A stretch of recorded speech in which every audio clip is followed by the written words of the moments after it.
A lot of this isn't going to make sense to you, and I'm sorry about that. I'm just going to start at the beginning, with the house.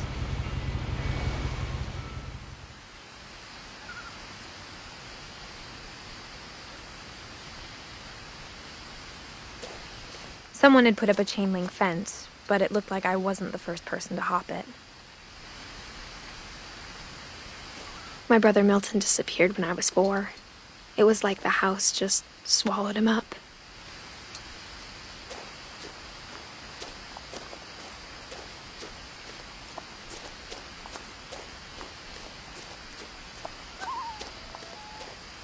I lived here until I was 11, but I wasn't allowed inside half the rooms.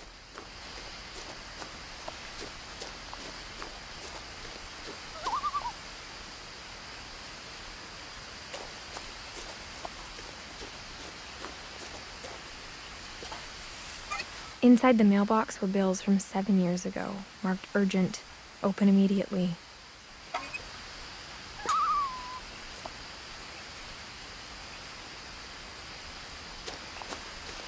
I hadn't been back since my brother Lewis's funeral.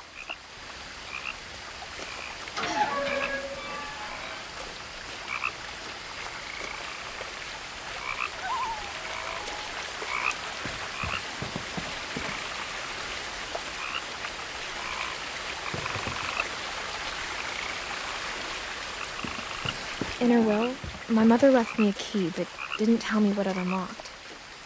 Maybe she thought I'd know. Or she thought that the mystery would be enough to bring me back.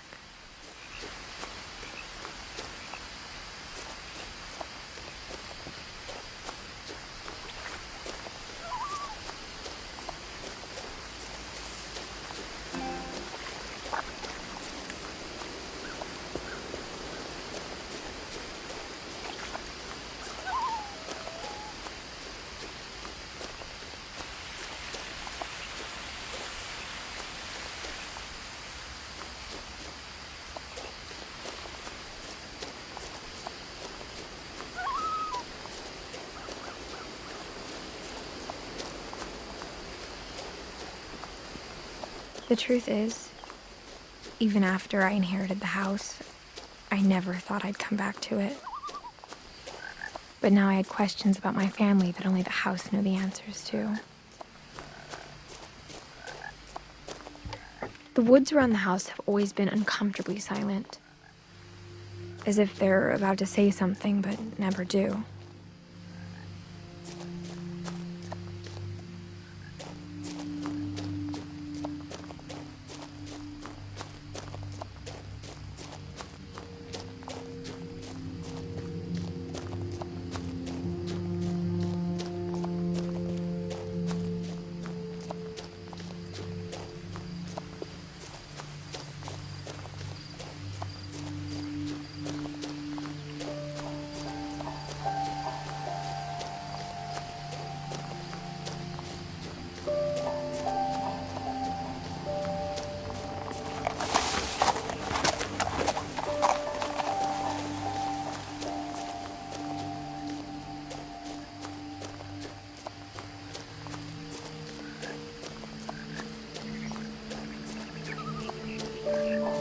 had driven this way in a long time, but I saw a few hoof prints.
The house was exactly like I remembered it, the way I'd been dreaming about it.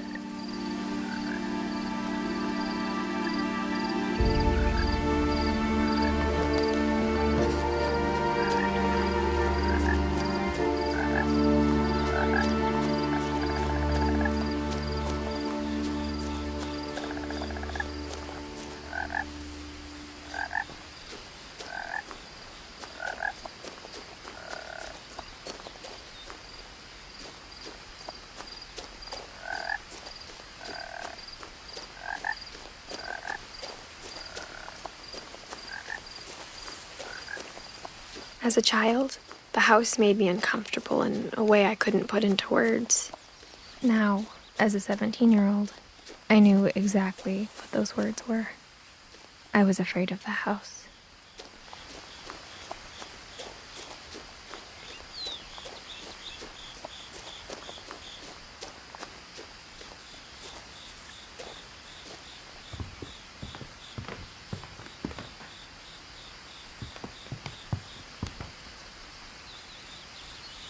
I hoped the key might unlock the front door. It didn't.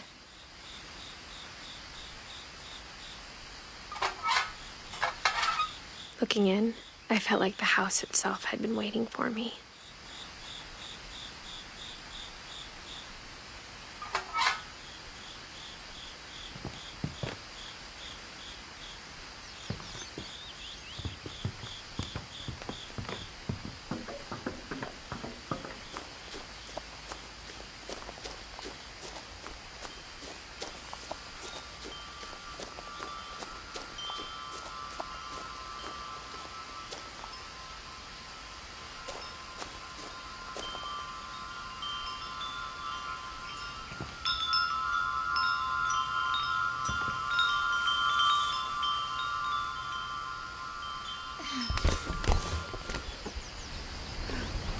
Crawling through the doggy door used to be a lot easier when I was 11.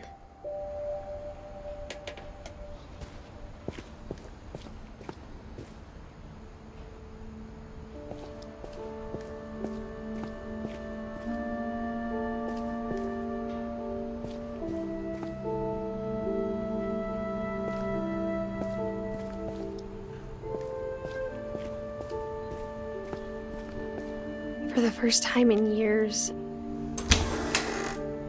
I felt like I was home. But instead of a family, there were just memories of one.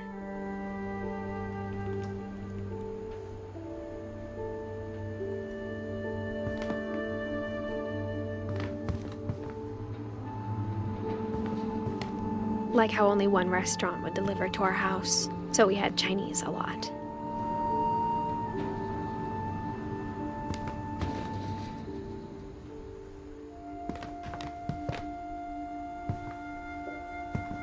Or how after Louis started working at the cannery, we all got sick of eating salmon. Except our cat, Molly. Nothing in the house looked abnormal. There was just too much of it, like a smile with too many teeth. A lot of things got left behind in the whirlwind of that last night.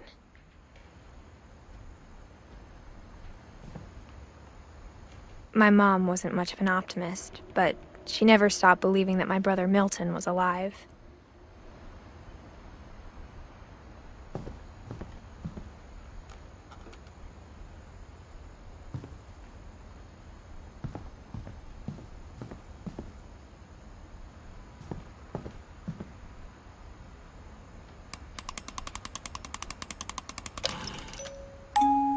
Great-Grandpa Sven built a music box for Barbara, along with the rest of the house. Mom always told me to stay out of the basement, so I wasn't too surprised when the key didn't fit.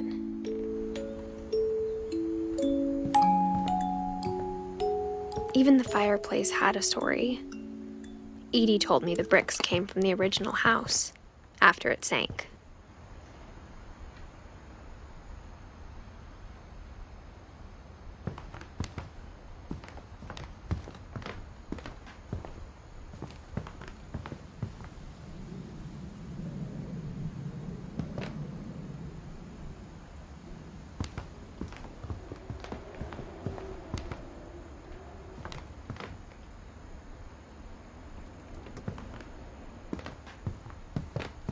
The table was still a wreck from the night we left.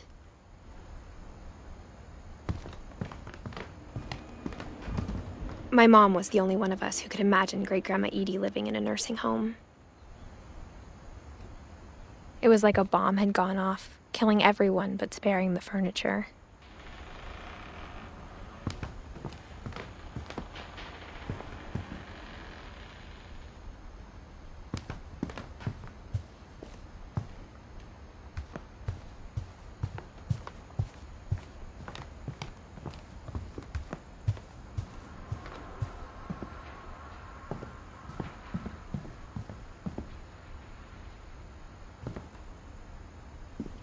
After Milton disappeared, Mom sealed up all the bedrooms.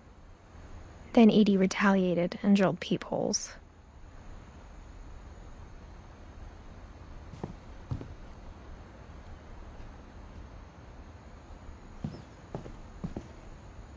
I spent a lot of time playing in Great Uncle Walter's room.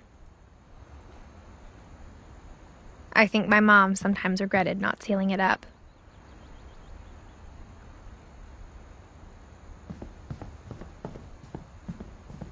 Lewis told me there were secret passages, but I never believed him.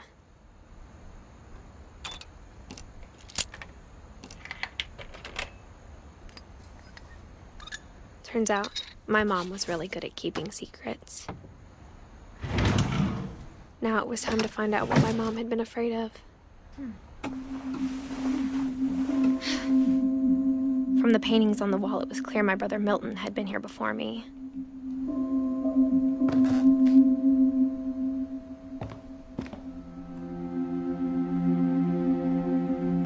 Reading this, maybe it sounds like I had a plan, but I had no idea what was behind that door.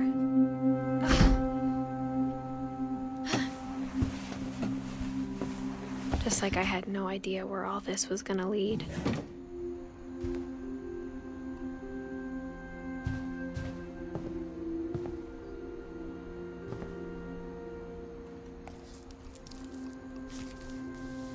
December 13th, 1947.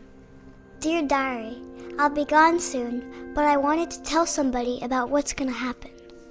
It started when Mom sent me to bed without dinner. I woke up and I was starving, so I looked around for something to eat. The gerbil food was dry, but I didn't mind it.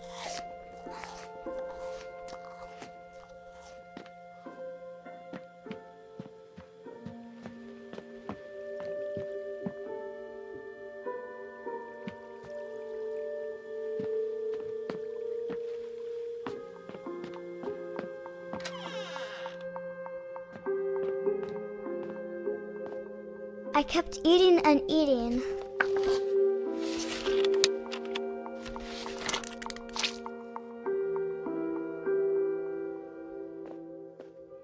I ate a lot of things that night.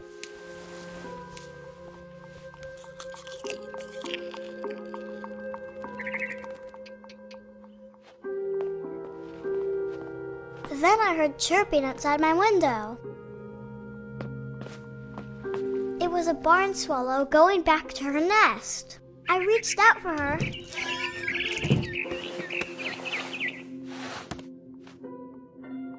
And suddenly, I was a cat.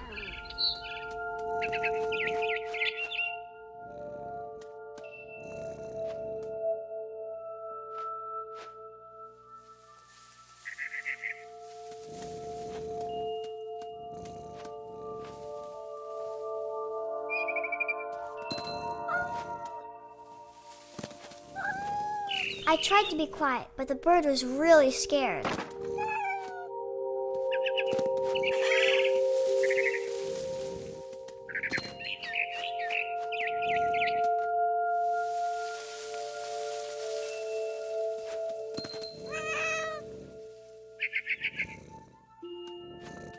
Mom and Dad didn't even look at me.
The babies were all gone.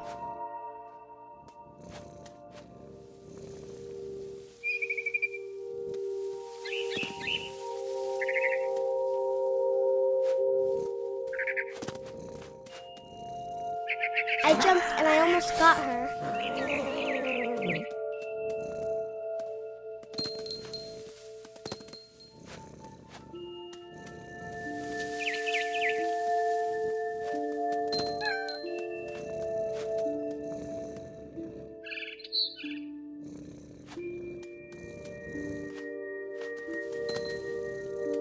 I could tell she was getting really tired.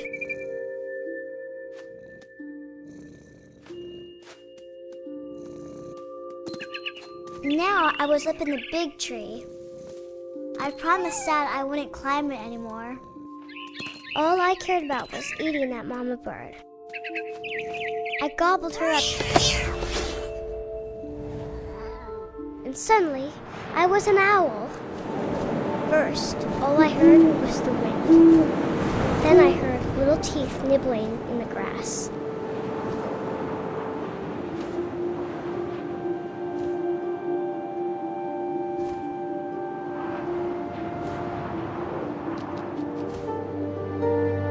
Rabbits.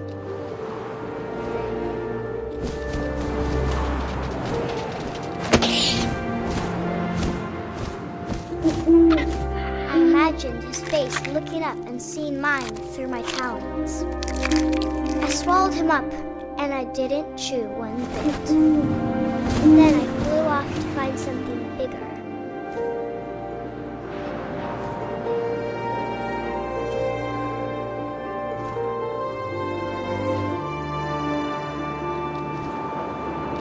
A mama rabbit.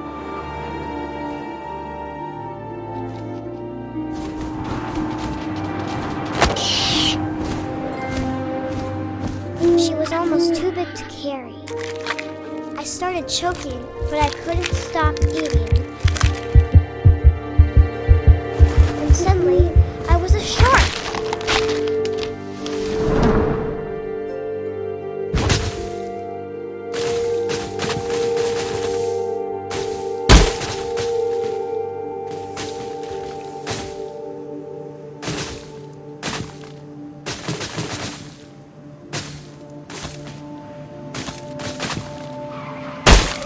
I rolled off the cliff and into the ocean. Now, I was hungrier than ever.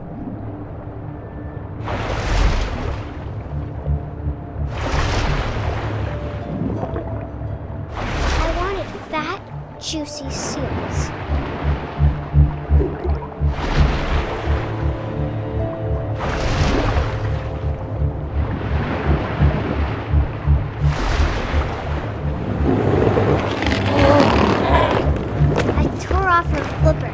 Tasted really good.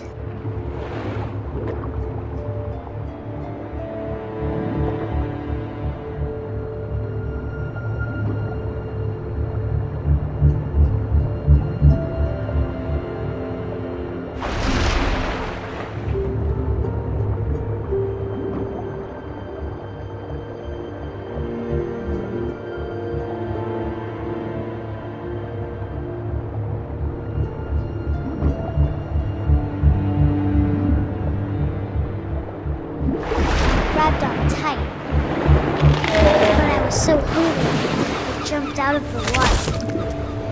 When I opened my eyes, everything had changed.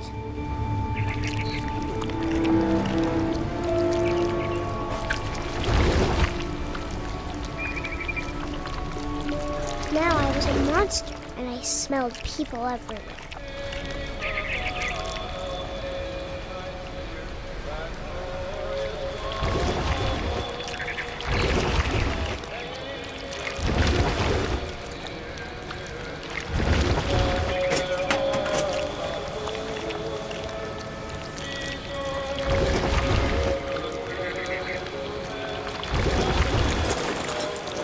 I was big, but I moved real quiet.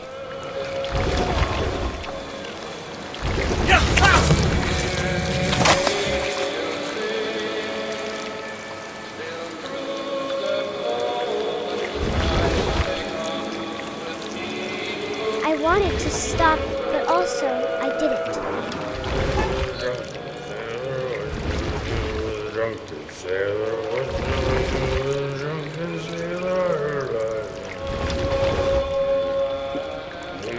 Belly with a rush.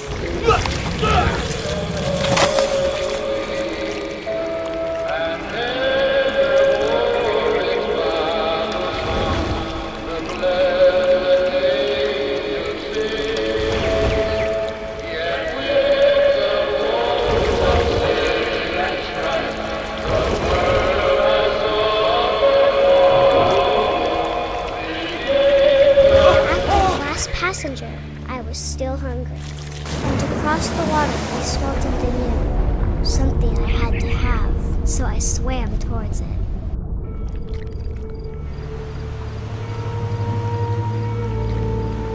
I slithered onto the sand, and the good smell went into an old pipe.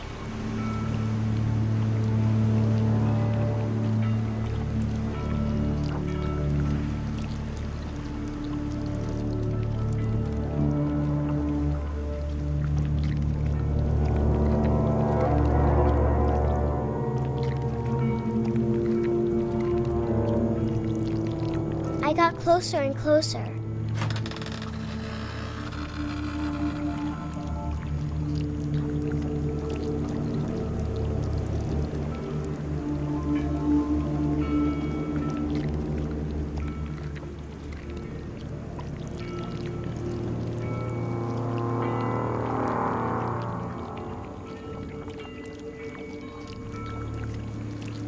all my stomach started growling. And suddenly, I was me again. I held my breath for a long time, but I couldn't hear anything. I think it's waiting for me to fall asleep. But it's not going to wait much longer. It needs to feed, and we both know I will be delicious.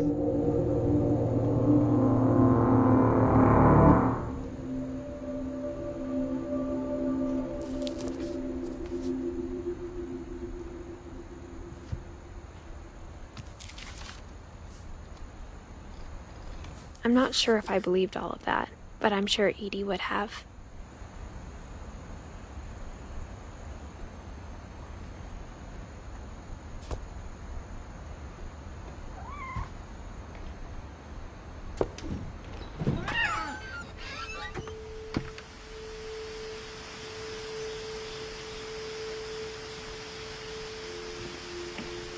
This will be obvious later, but my mom never told me any of these stories. Edie would have, but Mom didn't like bringing up the past. Though, when we adopted a stray kitten, she was the one who named it Molly. I spent a lot of time in Great-Grandma Edie's room.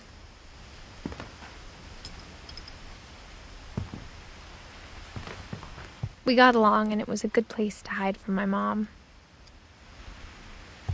When Edie told people Sven was killed by a dragon, she could also have said he was building a dragon-shaped slide that collapsed. She could have, but she didn't.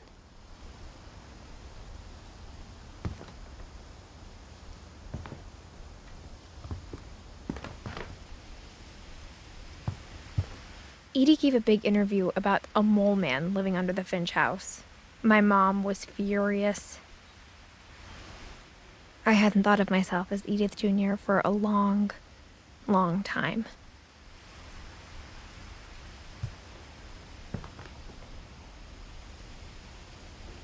One summer, they evacuated the island, but Edie refused to go. For a few weeks, she was a celebrity.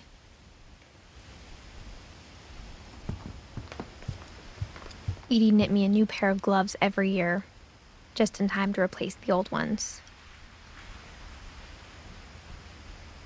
Louis died a week before we left, but Edie had already started to memorialize him. Her room was like a museum.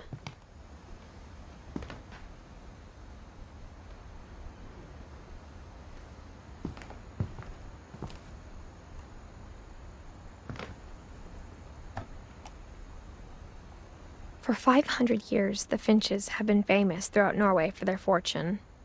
And misfortune. Odin Finch buries the latest victims of the family curse, his wife Ingeborg and their newborn son, Johan.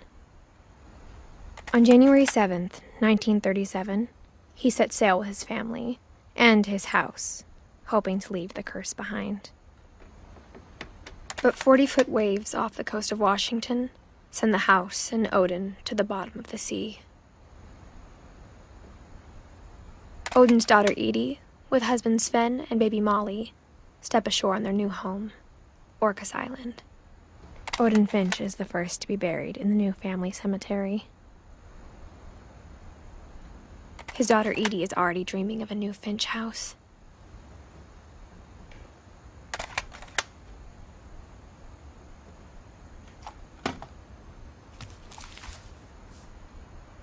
Whatever's wrong with this family, it goes back a long ways.